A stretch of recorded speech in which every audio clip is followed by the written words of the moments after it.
ठीक है। तो ये सेकंड पार्ट है आपका। सेक्शन बी आता है इसमें से, सेक्शन बी या फिर सेक्शन सी, इस तरीके से बनेगा। अगर सेक्शन ए में आपके 10 क्वेश्चन हो गए 20 मार्क्स के, तो आपका ये आएगा सेक्शन सी में, और अदरवाइज ये सेक्शन बी में इससे क्वेश्चन आते हैं, heat and mass transfer.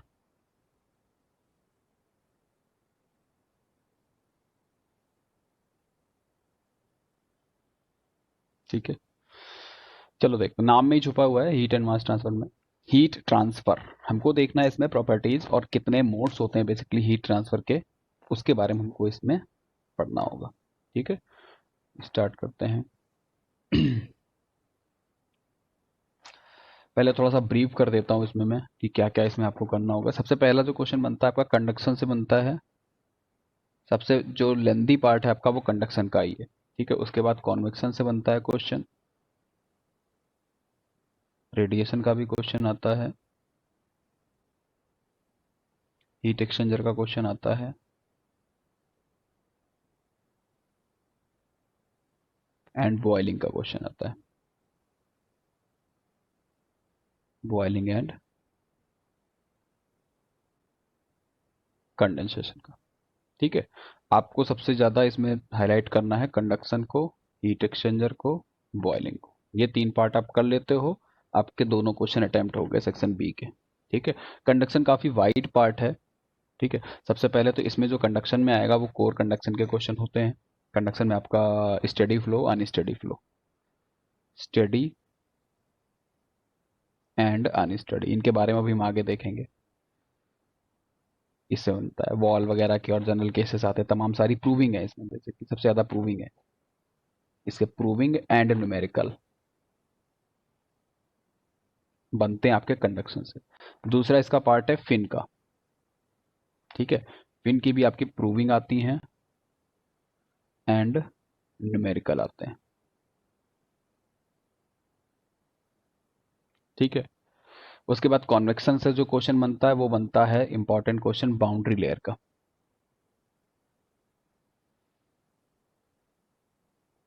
Theory and proving.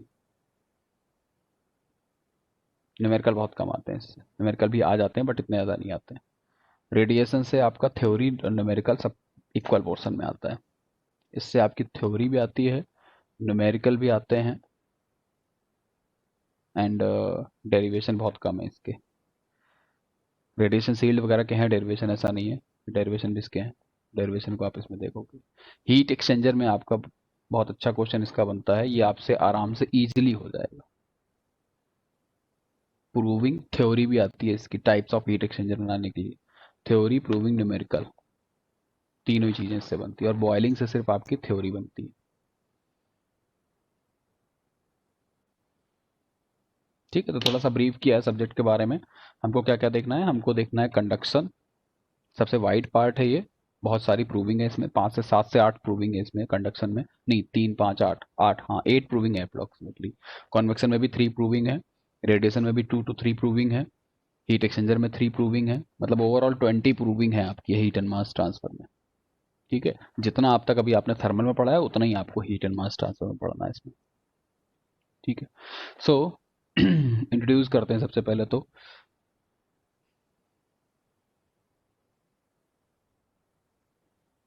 Subject के नाम में ही छुपा हुआ है heat and mass transfer. Heat transfer कितने मेथड होते हैं हीट ट्रांसफर के आपके? 3 मेथड होते हैं। कौन कौन सा होता है? हीट ट्रांसफर के जो मेथड होते हैं, हीट ट्रांसफर कितने मेथड होते हैं? सबसे पहला हो गया आपका कंडक्शन, सेकंड हो गया आपका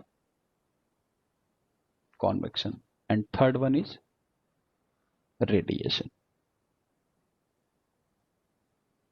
कोई है जो इन तीनों में डिफरेंस जानता हो?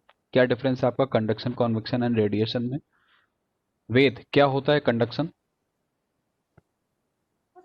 सर कंडक्शन और कन्वेक्शन दोनों के केस में मतलब एक दूसरे के कांटेक्ट में रहते हैं, जो कंडक्शन मटेरियल एंड उसमें कॉन्वेक्शन flow में, होता है। हाँ ये जस्ट ये लाइक जैसा कन्वेक्शन बहता हुआ और कंडक्शन एक दूसरे से टकरा के, बट अच्छा, रेडिएशन हाँ के ठीक केस है, में समझ गया। रेडिएशन के केस में डायरेक्ट एक मतलब बीच में कोई कांटेक्ट ना कांटेक्ट ना हो हो तो भी रेडिएशन हो हीट जाता है। ट्रांसफर। ठीक है, हाँ जी। सही बात है आपने बताई। और इसके बारे में और कोई वेद सर ने तो बताइए। प्रदीप, कंडक्शन क्या होता है, क्या बताना चाहोगे कंडक्शन में? इन्होंने बताया कि कांटेक्ट की रिक्वायरमेंट होती है, वेद सर ने बताया इसमें भी कांटेक्ट होता है। किन चीज़ों का कांटेक्ट होता है उसको ज़रा जस्टिफाई करो। इसमें ज़रूरी नहीं है, नो नीड ऑफ कांटेक्ट। क्या मतलब है कांटेक्ट से? प्रदीप, कांटेक्ट से किन का कांटेक्ट की बात कर रहे हैं ये? हीट ट्रांसफर होने के लिए हम्म जो अ, जिसका टेम्परेचर ज्यादा है या जो ट्रांसफर जहाँ से हीट ट्रांसफर हो रही है हम्म। वो आपस में कांटेक्ट में होने चाहिए। मतलब टेम्परेचर डिफरेंस होना चाहिए पहली बात तो, और जिनसे हीट हाँ जी। ट्रांसफर हो रही है उनको कांटेक्ट में होना चाहिए। किन से हीट ट्रांसफर हो रही है सचिन, बताओगे इसके बारे में कुछ? ये वर्ड इन लोगों को याद नहीं आ रहा है। किन की बात कर रहे हैं, किन से हीट ट्रांसफर होनी चाहिए? इंजन। हीट सोर्स होगा सर कुछ। हीट सोर्स, सीधी सी बात है, आप लोग बात कर रहे हो सब्सटेंस की, हीट सोर्स जी।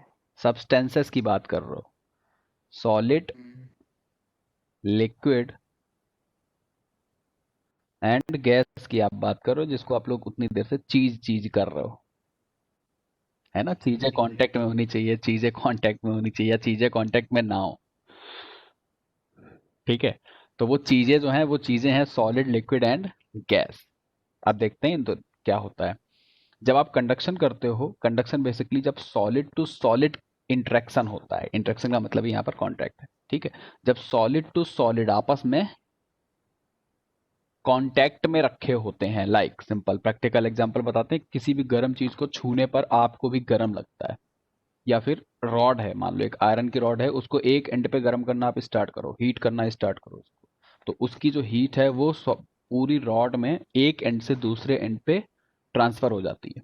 और आपको अगर पहला सिरा उसका गर्म किया है तो उसका दूसरा सिरा भी, अगला सिरा भी आपको गर्म महसूस होता है। अगर आप इधर से हीट करना स्टार्ट कर रहे हैं तो पूरी की पूरी हीट जो है इसमें अंदर ट्रांसफर हो जाती है और पूरे रॉड में फैल जाता है। ठीक है, तो यहां पर जो कांटेक्ट हुआ वो कैसा कांटेक्ट हुआ? Solid to solid. ठीक है, बात करते हैं कॉन्वेक्शन की।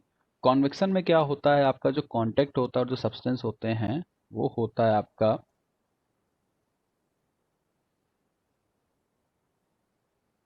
जो कांटेक्ट होना चाहिए वो किनके किनके बीच होना चाहिए? Solid to fluid. अब ये फ्लूइड क्या होता है? फ्लूइड में दोनों ही चीजें आती हैं आपकी, लिक्विड एंड गैसेस। जैसे सीधी सी बात है, सर्दियों के दिनों में हीटर से जो हीट आपकी बॉडी में आती है वो कॉन्वेक्शन के थ्रू आती है और रेडिएशन के थ्रू भी आती है। ठीक है, कॉन्वेक्शन से मतलब बेसिकली आप ऐसे कह सकते हो चाय का ठंडा होना भी आपका कॉन्वेक्शन है, क्योंकि चाय तो लिक्विड हो गई और उसके ऊपर जो लग रहा है वो रखी वो है गैस। ठीक है, तो वो गैस है या एयर है, एयर आपका गैसियस स्टेट में है, तो वो एयर उस लिक्विड से हीट ले रहा है। ठीक है, सब्सटेंस बेसिकली फेज डिफरेंस है यहाँ पर। तो लिक्विड से लिक्विड में हीट का ट्रांसफर या लिक्विड से गैसेस में हीट का ट्रांसफर जो होता है वो आपका क्या होता है, या सॉलिड से लिक्विड में हीट का ट्रांसफर या सॉलिड से गैस में हीट का ट्रांसफर जो होता है, that is called as convection. Next बात करते हैं रेडिएशन की। तो रेडिएशन के बारे में जो अपने आप में बहुत इंपॉर्टेंट चीज है वो ये है कि नो मैटर या नो मैटर रिक्वायर्ड। ठीक है, ना तो सॉलिड की रिक्वायरमेंट होती है, ना गैस की रिक्वायरमेंट होती है, ना तो लिक्विड, किसी भी फेज की रिक्वायर्ड नहीं होती, किसी भी मटेरियल की रिक्वायरमेंट नहीं होती। ठीक है, आपका अगर कॉन्टेक्ट, जैसे सिंपल सा एग्जांपल, जैसे आपका सन है, सन से हीट आ रही है अर्थ तक, तो आपको पता है कि अर्थ का कुछ किलोमीटर तक ही इन्वायरमेंट है, उसके बाद अर्थ का इन्वायरमेंट नहीं है। हमको पता भी नहीं कि ऊपर कोई सब्सटेंस है भी कि नहीं, लिक्विड स्टेट में या फिर गैसियस स्टेट में, या पार्टिकल्स कुछ हैं या नहीं है सन और अर्थ के बीच में। नो मीडियम रिक्वायर्ड, बेसिकली आप कह सकते हो, ज़्यादा ही स्पेसिफिक बैठेगा। ठीक है, तो रेडिएशन होने के लिए किसी भी मीडियम की रिक्वायरमेंट नहीं होती। ठीक है, ये चीज़ हो गई। अब थोड़ी सी टेक्निकल जानकारी आपको दे देते हैं इसमें। जो बात करें कंडक्शन की,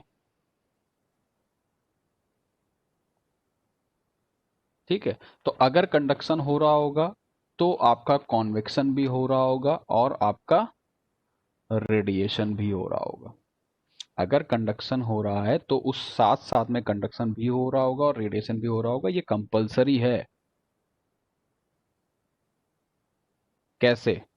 देखो, कंडक्शन हो रहा है मतलब जो बॉडी है, इस बॉडी का कुछ ना कुछ टेम्परेचर है, तो इससे रेडिएशन तो होगा ही होगा। एग्री करते हो इस बात को? क्योंकि रेडिएशन के लिए किसी भी मीडियम की रिक्वायरमेंट नहीं होती। अगर पार्टिकल का सब्सटेंस का टेम्परेचर है तो उससे रेडिएशन हीट आपकी निकलती रहती है। सही बात है? ठीक है। दूसरा, कॉन्वेक्शन कैसे हो रहा है? किसी सॉलिड में कॉन्वेक्शन कैसे हो रहा है? सॉलिड में कॉन्वेक्शन ऐसे हो रहा है क्योंकि सॉलिड होते हैं, परफेक्टली सॉलिड तो होते नहीं है, ये होते हैं पोरस, है ना। पोरस का मतलब इनके अंदर भले ही बहुत छोटी कैविटी होती है, बट कैविटी तो होती है, ठीक है। इनको हम कुछ ना कुछ कंप्रेस कर सकते हैं, इसका मतलब इनमें कहीं ना कहीं एयर पार्टिकल अंदर भरे हुए हैं, और अगर एयर पार्टिकल भरे हुए हैं तो इट मीन्स यहाँ अंदर इनमें क्या हो रहा है? हीट का ट्रांसफर हो रहा है इंटरनली, और वो इंटरनल हीट ट्रांसफर किसके थ्रू हो रहा है? कॉन्वेक्शन के थ्रू।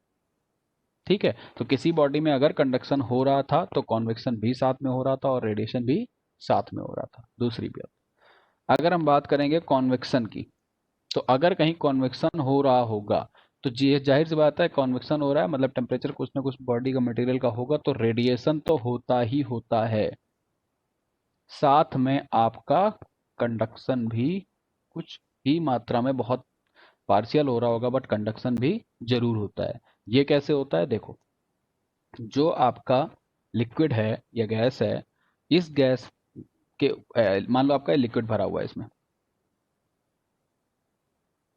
ठीक है।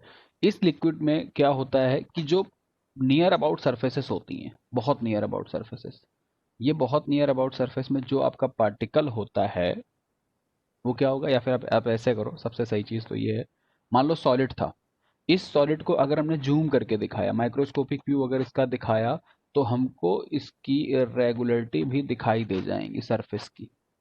ये मान लो इस तरीके से इरेगुलर था, अब हमने यहाँ पर एयर फ्लो कराई, ठीक है।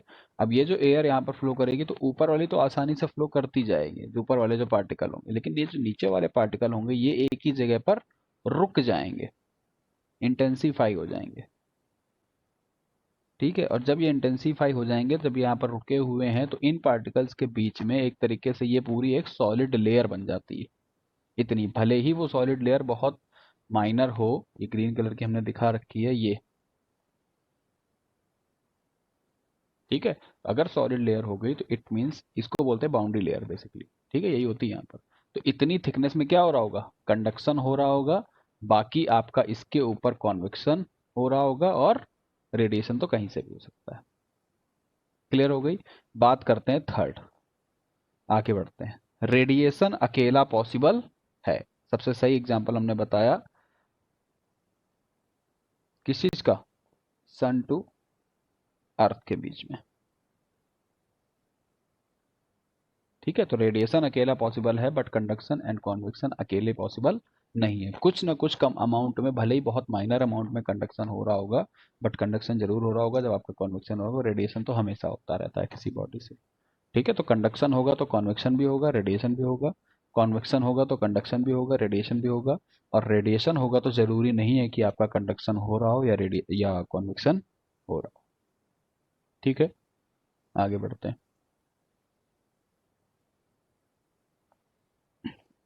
हमको फर्स्ट यूनिट स्टार्ट करनी है बेसिकली कंडक्शन की, ठीक है। ये थ्योरी, ये जो सारी थ्योरी आप इसके जो फर्स्ट चैप्टर है, ये सारी थ्योरी आप उसमें थर्मोडायनेमिक्स में पढ़ चुके हैं। सिस्टम्स क्या होते हैं, इस व्यूज क्या होते हैं, pure substance, microscopic, thermal equilibrium, ये सब तो थर्मल का पार्ट है। स्टेट, प्रोसेस वगैरह, साइकिल, फंक्शन वगैरह, ठीक है। टेम्परेचर क्या होता है, प्रेशर क्या होता है, वर्क एनर्जी क्या होते हैं, ठीक है। आगे और आएगी comparison of work heat, thermodynamics, basic law, first law क्या होता है, सेकेंड लॉ क्या होता है, थर्ड लॉ क्या होता है, ठीक है। फिर उसके बाद हीट ट्रांसफर आता है, हीट ट्रांसफर में आपका कंडक्शन आता है, देन कॉन्वेक्शन, देन रेडिएशन, बारी बारी से हम लोग देखते हुए चलेंगे, ठीक है। कंडक्शन के बारे में हमने आपको बताया क्या होता है, कॉन्वेक्शन क्या होता है ये भी बताया, रेडिएशन क्या होता है ये भी बताया, ठीक है। कंडक्शन के बारे में थोड़ी सी जानकारी, थोड़ी सी नहीं, अब डीप में स्टार्ट करते हैं। Basically heat transfer by the conduction, ठीक है। चलो, तो मेन हमारी जो हेडिंग है और मेन जो यूनिट होगी वो अब आपकी स्टार्ट होती है कंडक्शन की। कम से कम 6 से 7 क्लास आपका कंडक्शन ही लेगा। ठीक है, तो फर्स्ट टॉपिक स्टार्ट करते हैं, कंडक्शन। ठीक है, चलो देखते हैं, कुछ बुक से थ्योरी पढ़ते हैं इसके बारे में। जो कंडक्शन होता है, देखो हर जो भी आपके मेथड है ये हीट ट्रांसफर के, उनके बेसिक लॉ होते हैं। लाइक कंडक्शन अगर होता है तो वो होता है फोरियर्स लॉ के अकॉर्डिंग। क्या होता है फोरियर्स लॉ? क्या होता है Fourier's law? Fourier's law of heat conduction is an empirical law based on observation and states as follows. क्या स्टेटमेंट है इसका फोरियर्स लॉ का? The rate of flow of heat through a simple homogeneous solid is directly proportional to the area of the section of the right angle of the to the direction of the heat flow and the change of temperature with the respect to the length of the path of the heat flow। सब bounce हो गया होगा। Geometry से दिखाते हैं इसको। कहने का मतलब क्या है इनका? इनका कहने का मतलब ये है कि कोई सॉलिड है, इस सॉलिड में जो हीट ट्रांसफर रेट है, जो हीट फ्लो कर रही है, ये हीट ट्रांसफर रेट डिपेंड करता है कि इसका क्या क्रॉस सेक्शन एरिया है। अगर छड़ पतली होगी तो उतनी जल्दी गर्म होगी, और अगर छड़ की जो जो आपका रॉड है बेसिकली, ठीक है, अगर ये रॉड आपकी जो डाया है बहुत पतली होगी, कम होगी डाया, तो ये बहुत जल्दी हीट अप हो जाएगी। एंड से लेकर end to end heat transfer बहुत जल्दी हो जाएगा। बट अगर इसी का रेडियस बहुत बड़ा है, मतलब क्रॉस सेक्शन एरिया जितना ज्यादा है, हीट ट्रांसफर रेट यानी क्रॉस सेक्शन एरिया पे डिपेंड करता है। इट मींस जो Q है it is directly proportional to A। Heat transfer जितना ज्यादा हम सॉरी क्रॉस सेक्शन एरिया जितना ज्यादा, हीट ट्रांसफर हम उतना ही ज्यादा कर सकते हैं। सही बात है ये? एग्री करते हो इस बात को कि जितना आप ऐसे हाँ ठीक है, जितना ज्यादा आपका cross section area, heat transfer उतना ही ज्यादा। दूसरा, अगर लेंथ ज्यादा होगी तो हीट ट्रांसफर रेट कम होगा कि ज्यादा होगा? बताओ। अगर इसकी लेंथ आपकी dx लेंथ है, dx लेंथ है, तो जो हीट ट्रांसफर है, ज्यादा लेंथ तो हीट ट्रांसफर कम। ठीक है, तो अगर लेंथ आपकी ज्यादा है तो इट मींस जो हीट ट्रांसफर होता है वो लेंथ के इन्वर्सनली प्रोपोर्शनल होता है। दूसरा, टेम्परेचर डिफरेंस अगर ज्यादा है इन दोनों के एंड का, ये मान लो आपका टेम्परेचर डिफरेंस है T1, यहाँ का है T2, अगर ये टेम्परेचर डिफरेंस ज्यादा होगा तो जो हीट ट्रांसफर रेट है वो भी क्या होगा? ज्यादा होगा। It means directly proportional to dt। ठीक है, अब जरा इन तीनों को कंबाइन करते हैं तो क्या आ जाएगा? Q proportional to A dt by dx। ये आ गया प्रोपोर्शनलिटी, यही था फोरियर्स लॉ। क्या बोला फोरियर्स ने? ध्यान से देखना कि जो हीट ट्रांसफर रेट है, the rate of flow of heat. बताओ। एक बार एरिया का बताना। एरिया ज्यादा होगा तो हीट ट्रांसफर रेट ज्यादा होगा। हाँ, जाहिर सी बात है।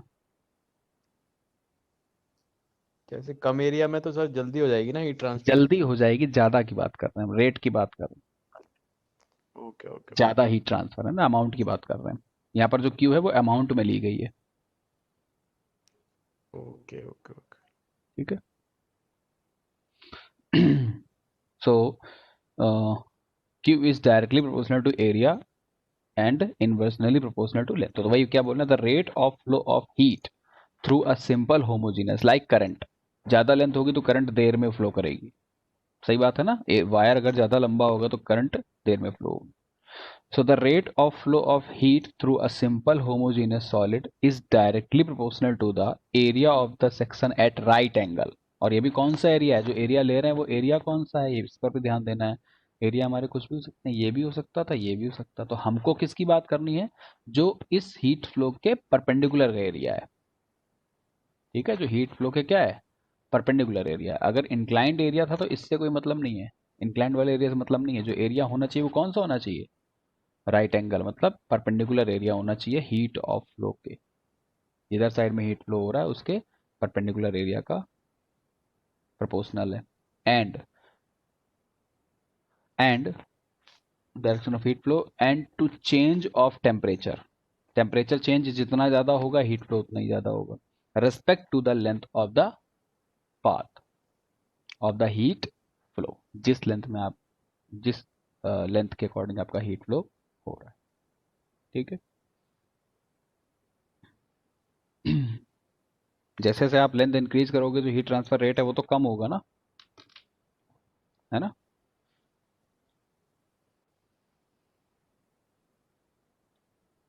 अगर ज़्यादा लंबी रॉड होती है तो उसके जो लास्ट एंड हैं क्या वो जल्दी गर्म होते हैं? नहीं, ठीक है। उसके जो लास्ट एंड हैं वो काफ़ी देर में गर्म फील करते हो, ये कहने का मतलब है। So Q is directly proportional to A into. आप क्या करते हैं, अब आपको पता है ये जो महाशय होते हैं, कभी भी आप प्रोपोर्शनलिटी का जब साइन हटाते हो तो एक कांस्टेंट आता है, ठीक है। यहाँ पर वो कांस्टेंट क्या हो जाएगा, Q इक्वल्स टू के A D T by D x. एक चीज़ मैंने नहीं लिखी है, उसे लिखना ज़रूरी है, वो चीज़ है ये माइनस का के A D T by D x. अब ये माइनस क्यों लिया गया, बिकॉज जो हीट ट्रांसफर रेट होता है वो लेंथ के साथ में, मतलब बेसिकली जो टेम्परेचर, ये इसको बोलते हैं आप कोसेंट, ठीक है। टेम्परेचर कोसेंट होता है ये, टेम्परेचर कोसेंट बेसिकली जो हीट ट्रांसफर रेट होता है वो लेंथ के साथ में क्या करता है, डिक्रीज करता है। हीट ट्रांसफर रेट जो है वो लेंथ के साथ में क्या करता है, डिक्रीज करता है। जैसे जैसे टेम्परेचर डिफरेंस डिक्रीज करेगा, ध्यान से देखना, यहाँ का टेम्परेचर था T1, यहाँ का टेम्परेचर था T2, यहाँ का था T3, इधर का था T4। तो इसका जो स्लोप होता है वो कुछ इस तरीके से आता है, हीट का एंटर करेगी Q और निकलेगी भी Q, लेकिन इसका जो स्लोप होता है लेंथ के साथ में क्या करता है, डिक्रीज करता है, ठीक है। जितनी तेजी से हीट, मान लो आपने इधर से हीट हीट ट्रांसफर करनी स्टार्ट करी, क्या उतनी तेजी से आपको इधर हीट फील होती है? बताओ, जितना आपने इस लेफ्ट हैंड साइड पे हीट एंटर कराई, क्या तुरंत आपको उतनी हीट फील होती? तुरंत नहीं, वो आपको कुछ देर बाद फील होती, क्योंकि उसको ट्रांसफर होने में लेंथ के साथ में टाइम लगता है। इसलिए जो हीट ट्रांसफर रेट है वो लेंथ के साथ में क्या करता है, डिक्रीज करता है। तो जैसे जैसे आपका टेम्परेचर डिफरेंस कम होता जाएगा, भाई T1 पहले डिफरेंस था T1 से T2, फिर डिफरेंस आया T3 से T2, फिर डिफरेंस आया T4 से T2, फिर डिफरेंस आया T5 से T2। तो ये देखो डिफरेंस क्या होता जा रहा है, कम होता जा रहा है with respect of length. That's why it is taken as negative, क्योंकि रेट आपका डिक्रीज कर रहा है। अब यहाँ पर इसके बारे में मैं लिख देता हूँ, D T upon D x जो होता है इसको टेम्परेचर कोसेंट भी बोलते हैं,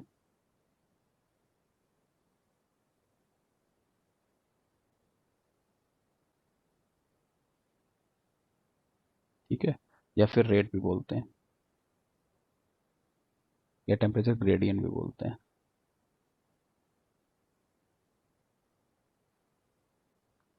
एक दो तीन, मैंने सभी को बताया है, एक बार फिर से आपसे पूछ रहा हूं कि what is the difference in between the gradient and the rate. इन्होंने यहाँ पर वर्ड यूज किया हुआ है D T by D x को रेट, ठीक है। मैं आपसे पूछ रहा हूँ रेट और इसमें, रेट और ग्रेडियंट में क्या डिफरेंस होता है किसी को आइडिया? रेट किसको बोलते हैं, ग्रेडियंट किसको बोलते हैं? रेट सर टाइम के रिस्पेक्ट में होगा। एग्जैक्टली, रेट जो होता है वो किसके रिस्पेक्ट में लेते हैं हमेशा, टाइम के रिस्पेक्ट में। और ग्रेडियंट, ग्रेडियंट सर जो ग्रेडियंट जरूरी नहीं टाइम के साथ हो सकता है लेंथ के साथ हो सकता है लेंथ के वेलोसिटी साथ के साथ हो, या अदर किसी भी क्वांटिटी के साथ में हो रेदर देन टाइम। सो वो आपका क्या होता है, ग्रेडियंट होता है। तो यहाँ पर इनको टेम्परेचर ग्रेडियंट ज़्यादा अच्छा यूज़ करना चाहिए था, बट ये यहाँ पर यूज़ करते हैं एक वर्ड टेम्परेचर कोसेंट भी इसको बोलते हैं, ठीक है। तो हम भी यूज़ करना चाहेंगे इसको temperature gradient D T upon D x को। नेगेटिव क्यों आया, बात आ गई सभी को समझ में, ठीक है। तो एक तरीके से फोरियर्स लॉ जो है वो आपको ध्यान रखना है। क्या होता है Fourier's law, Q equal to के delta theta upon delta theta delta T. तो ये आपका टेम्परेचर है, यहाँ पर टाइम नहीं है। अच्छा, ये के महाशय क्या कर रहे हैं, के क्या होता है, के होता है थर्मल कंडक्टिविटी। इसके बारे में हम लोग डीप डिस्कस करेंगे नेक्स्ट सेशन में, ठीक है। के जो होता है वो होती है थर्मल कंडक्टिविटी। इसका क्वेश्चन आता है, थ्योरी क्वेश्चन, ठीक है। थर्मल कंडक्टिविटी काफी इंपॉर्टेंट क्वेश्चन है, इसमें बनता है आपका। थर्मल कंडक्टिविटी क्या होती है, जैसे आपकी इलेक्ट्रिकल कंडक्टिविटी होती है ना, वैसे आपकी थर्मल कंडक्टिविटी होती है। इलेक्ट्रिकल कंडक्टिविटी की कितनी ज्यादा करंट अपने अंदर से पास होने दे रहा है, दैट इज द कंडक्टिविटी। उसी तरीके से आपकी थर्मल कंडक्टिविटी भी होती है, ठीक है। अब इसके बारे में जो थर्मल कंडक्टिविटी होती क्या है, ये हम लोग नेक्स्ट सेशन में देखेंगे।